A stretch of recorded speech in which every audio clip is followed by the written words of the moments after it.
கர்த்தருக்கு ஸ்தோத்திரம். சாந்த குணம் உள்ளவர்கள் பாக்கியவான்கள், அவர்கள் பூமியை சுதந்தரித்துக் கொள்வார்கள் என்று நம் ஆண்டவராகிய இயேசு கிறிஸ்து சொல்லியிருக்கிறாங்க. நாமும் இந்த நாட்களில் எல்லா இடங்களிலும் பார்க்குறோம், நிறைய பேர்ட்ட பேசுகிறோம், பழகுகிறோம்.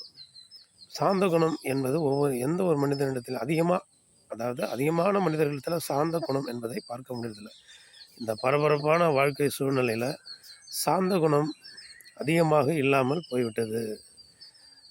அந்த சாந்த குணத்தை நம்ம பெற்றுக்கொண்டு ஆண்டவராகிய இயேசு கிறிஸ்து சொன்னது போல் சாந்த குணம் நமக்கு இருந்துச்சுன்னா அதை விட ஒரு மகிழ்ச்சி இருக்காதுங்க. என்னதான் நமக்கு கையில் பணம் இல்லைன்னாலும், நம்ம பேங்க் அக்கௌண்ட்டில் பணம் இல்லைன்னாலும், நம்முடைய குடும்ப காரியங்களில் மற்ற வெளி காரியங்களில் நமக்கு பலவித வருத்தங்கள் இருந்தாலும், வேதனைகள் இருந்தாலும், துன்பம் இருந்தாலும், சாந்த குணத்தோடு கூட நம்ம இருக்கிற பொழுது அதுவே மிகப்பெரிய ஒரு பாக்கியமும் நமக்கு நன்மையும், நம்ம இருதயத்தில் மகிழ்ச்சியும் சந்தோஷமும் களிப்பும் என்ன பண்ணிருக்கும், நம்ம இருதயத்தில் எப்பொழுதும் நிறைந்திருக்கும்.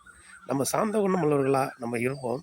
ஒவ்வொரு நாளும் சாந்த குணத்தோடு கூட அவருடைய வசனங்களை தியானித்து படித்து பாடி ஆண்டவருடைய பாடல்களை பாடி மகிழ்ந்து சாந்த குணத்தோடு கூட நம்ம எல்லார் இடத்துலையும் பேசும்போது பழகும்போது சகலவித இடங்களிலும் நம்ம அப்படியாகவே சாந்த குணத்தை கை கொண்டு இருந்தோம்னா ரொம்ப மகிழ்ச்சியாக இருக்கலாம். ஆமென், அல்லேலூயா. அப்படியாக நம்ம செய்வோம். ஸ்தோத்திரம்.